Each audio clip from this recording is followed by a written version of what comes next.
All right, guys, so welcome back. So previously we were looking at BMAT 2013 question 2. This question which really emphasized the importance of knowing the reactivity series. And I really encourage guys to, for example, put that on a post-it note and just remember it before the exam. It's really important, guys, that for this section that you're really familiar with that. But now, guys, without further ado, we're going to move on to the next question, which is BMAT 2013 question 26. So it says the addition of NO, nitrogen monoxide, as a catalyst to a mixture of SO2 and oxygen speeds up the following reaction. And then you have the reaction there, and it says the following reaction could be involved in the process, and says which of the following shows the most likely course of the overall reaction. So guys, pause the video, give yourself just a minute, be sure to be back after that, and then we can go through the solutions. All right, guys, so welcome back. So let's go through it. So this type of question, guys, I really encourage, it's probably best to use the answers to your advantage. So let's actually do that, and you understand why this is going to be the case. So option A is saying 3 and 1.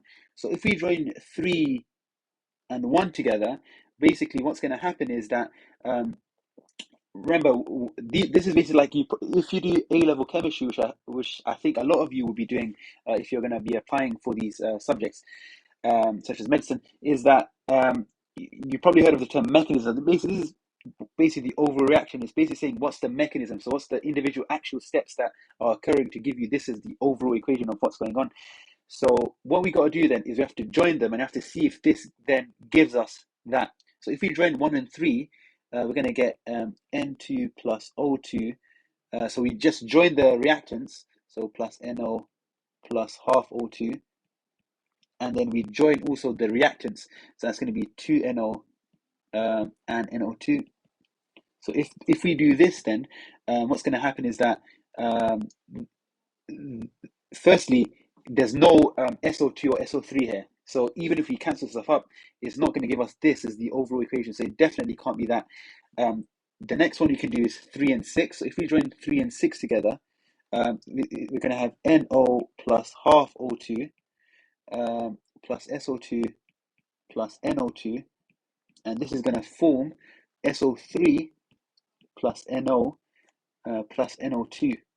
So let's see if this works. So that nicely cancels out with that. NO cancels out with that, and basically we're left with that. So you're going to be left with SO2 plus half O2 giving us SO3, which is the overall equation, isn't it? So that means that B is going to be our answer here without us going further. And most of the time, guys, I probably believe the BMAT people know that in these kind of questions, rather because if you were to not use the answers, guys, and do it yourself, there's so many possible combinations, and you're just going to waste your time. And I think the BMAT people know you're going to do this. Therefore, it's really mean of them if they make the actual answer like option E, because then you have to test all of them. It's probably going to be one of the mid ones, and here we're actually quite lucky that the answer was the second one. So hopefully, guys, I really hope that's made sense. And as always, we look forward to seeing you in the next video. All right, guys, so welcome back. So previously we were looking at this question 26, really talking about mechanisms, combining individual steps of mechanisms and how that leads to overall equations. And also, guys, we learned a very important skill here. Sometimes it's important, guys, to use the answers to your advantage, because if you look at this question, there's many, different ways you can combine the mechanisms to give you the overall equation, but only one of them would work. So if you tried every single thing possible, it will take you way more than a minute. So hopefully, guys, that has made sense anyway. But now, guys, we're going to move on to the next question, which is BMAT 2012. So it says vanadium is a metal that lies just above zinc in the reactivity series. So it would be something like vanadium there, and then zinc would be below it. And that's going up, increasing reactivity. Right? And so which of the following could not be used to obtain the metal from its ore? So, guys, pause the video, give yourself a minute. Be sure to be back after the minute where we're going to go through the solution. All right, guys, so welcome back. So let's go through the options. Electrolysis of the molten chloride. So that's basically electrolysis of molten vanadium chloride. That will clearly work, isn't it? Because vanadium positive go to the negative electrode, chloride negative go to the positive electrode, and then movement of electrons and stuff, and then you form your pure vanadium. That's fine. Heating of the chloride, so vanadium chloride with metallic sodium. So this is going to get just an idea of displacement reaction. Remember, displacement reactions happen when the pure metal is more reactive than the other metal.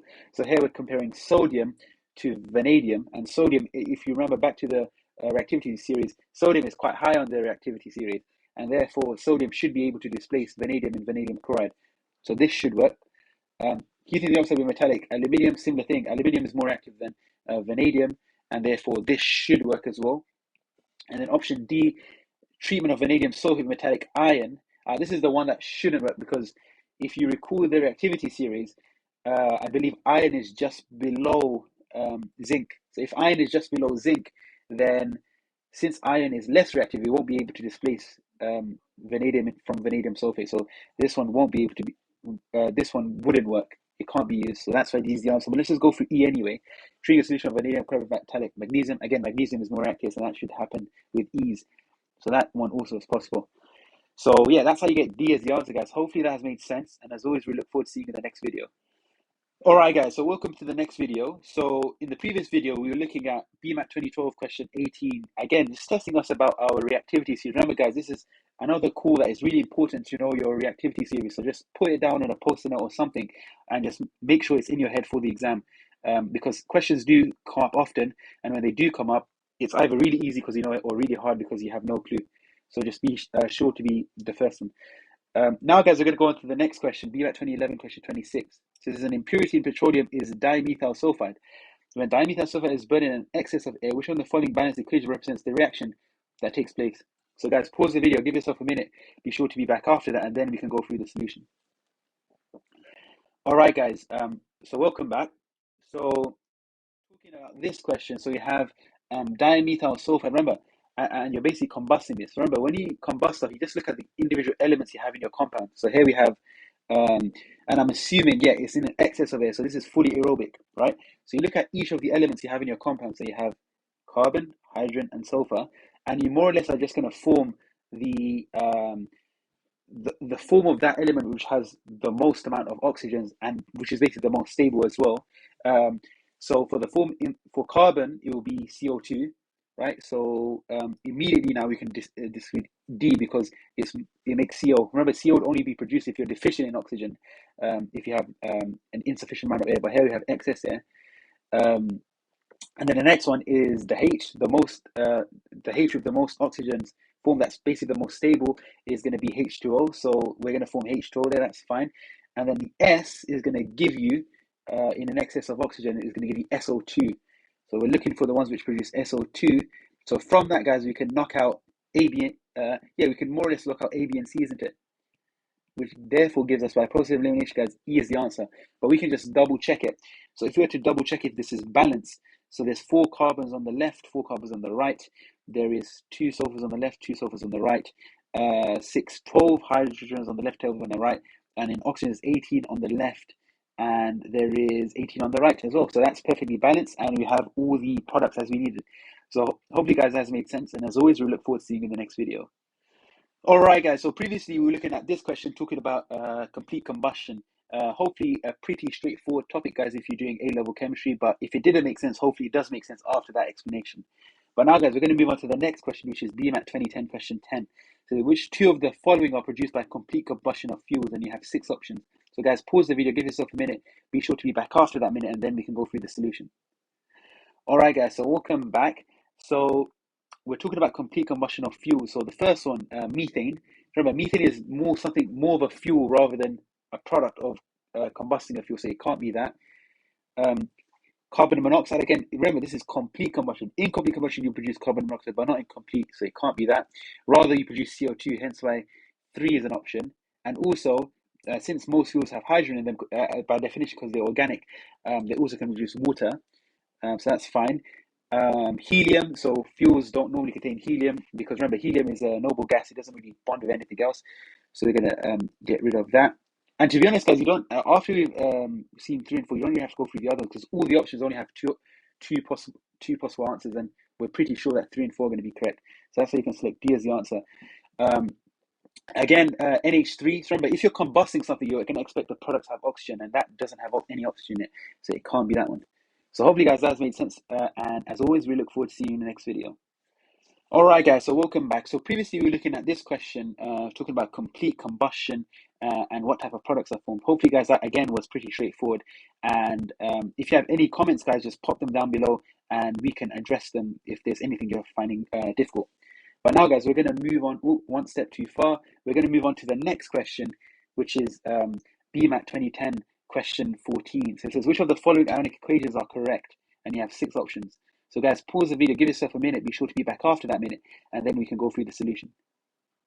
All right, guys, so welcome back. So let's look at the first one, X plus plus E minus. So remember, that's just going to neutralize the positive end, so you're just going to get X. That should be fine.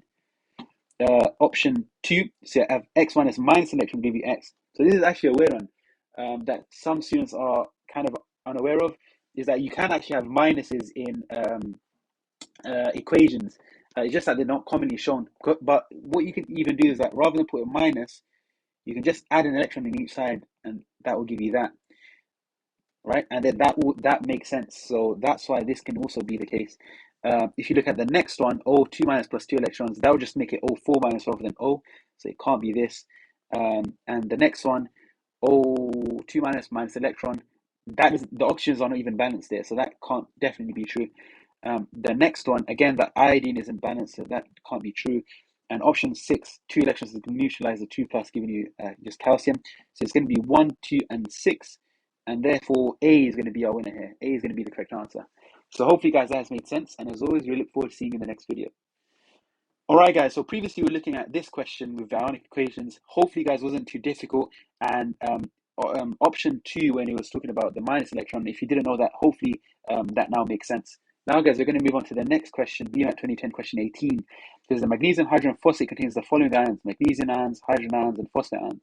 Which one of the following is a possible formula for magnesium hydrogen phosphate? So guys, give yourself a minute, be sure to be back after that, and then we can go through the solution. All right, guys, so let's go through this. So this is basically just testing ideas of if you understand, oxidation states and stuff like that. So let's go through the first option. Remember, magnesium is going to be 2 plus.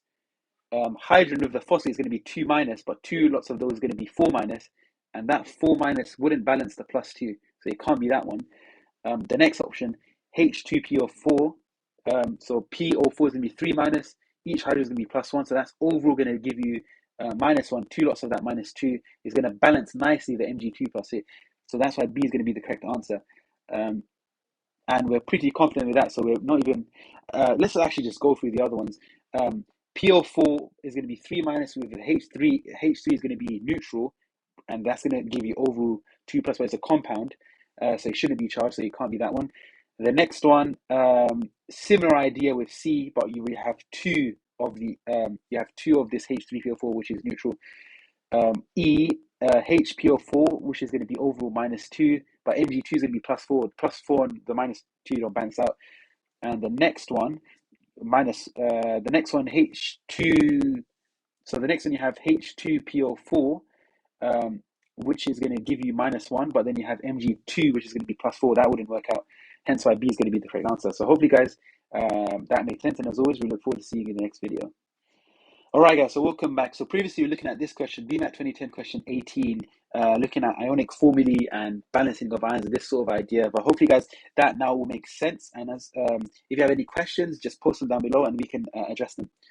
Now, guys, we're going to move on to BMAT 2009, question 14. This says the order of activity of 4 elements is J more than P more than Q more than T. And then it just tells you what that means. And it says a series of reactions are given below. Which 3 could take place? So guys, pause the video, give yourself a minute, be sure to be back after that, and then we can go through the solution. All right, guys, so welcome back. So this is basically just testing the idea of displacement reactions. Remember, displacement reactions happen when essentially the element on its own, so all of these guys, right, in this question, so all of these guys, if these guys are more reactive than the metal in the compound, they would basically just displace them, so just switch positions more or less. So the first one, is T more reactive than M? The answer is no, so that one wouldn't happen. Is J more reactive than M? Yep, that would happen. Is Q more reactive than T? Yep, that would happen. Is J more reactive than Q? Yes, that would happen. And then what else do we have? Is T more reactive than J? No, that wouldn't happen. And to be honest, you can just stop here because remember, we have 3 answers already and all the options have 3. So it's going to be 2, 3, and 4.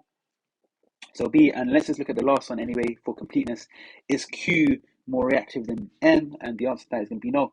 So B is the answer. So hopefully, guys, that was pretty straightforward. And as always, we look forward to seeing you in the next video.